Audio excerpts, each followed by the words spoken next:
Okay. So, hi guys, we're going to start with a very small story today, that is chemokines, and it's also a short note, so you should be clear with this. So, what are chemokines? So, they are very small proteins, about 8 to 10 kilodaltons, which basically name itself says chemokines. So, they are attracted, they basically attract the cells by secreting certain chemicals. So, they attract who? Usually WBCs. So chemokines are basically very small protein, 8 to 10 kilodaltons in size, which are chemoattractant for WBCs. So how do you classify them? So you classify them into 4 types depending upon how much cysteine groups they are having and how many amino acids they have. So if they have one amino acid and two cysteine groups, they are called CXC. Okay, or alpha chemokines So alpha chemokines are chemoattractant for neutrophils. So they will attract neutrophils, and the classical example for this is interleukin 8. So this is also called as CXC and L8 because it's interleukin 8. So okay, so interleukin 8.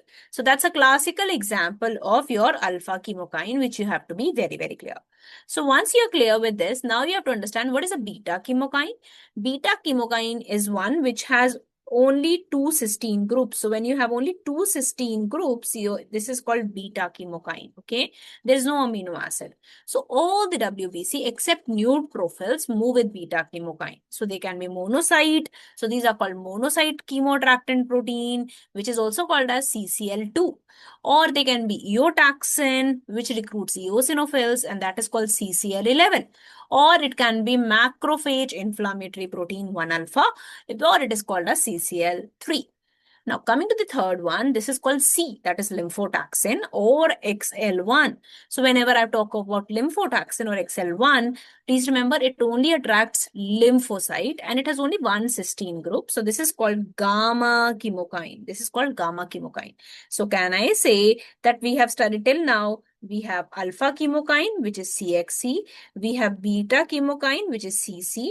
We have gamma chemokine, which is 1C. Now, what about fractalkine?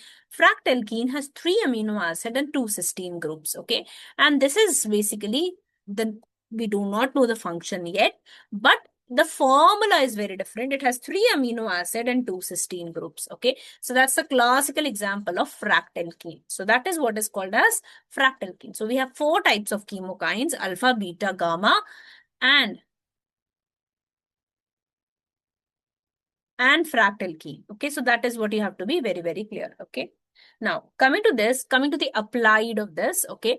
So whenever we talk about applied, so it is basically used in a it's basically a chemoattractant in acute inflammation. That is number 1. Number 2, it also helps in homeostasis. It also helps in homeostasis. That means that in spleen, it helps to organize white pulp, red pulp. In lymphocyte, it helps to organize germinal center, mantle, soul, paracortical. So that is also the function of chemokines. One, it is a chemoattractant in acute inflammation, or it helps in homeostasis, that is organizing the organs. And third, it can also be used by some infective organisms to enter into the tissue. For example, CXCR4, that is alpha chemokine, and CCR5, that is beta chemokine, so receptor. So CXC is alpha chemokine, receptor 4.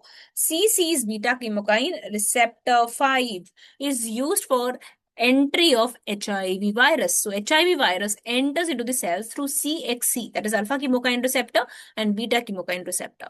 So these are the 3 important applied events of these chemokines. So that is the short note about chemokines. Should write what are chemokines? Number 1, number 2, how many types of chemokines are there? And number 3, what are the clinical uses of this? So once you write this all completely, then your answer will be super complete. Right, guys? So that's all about chemokines today. Hope these short stories do help you. Right, guys? Okay.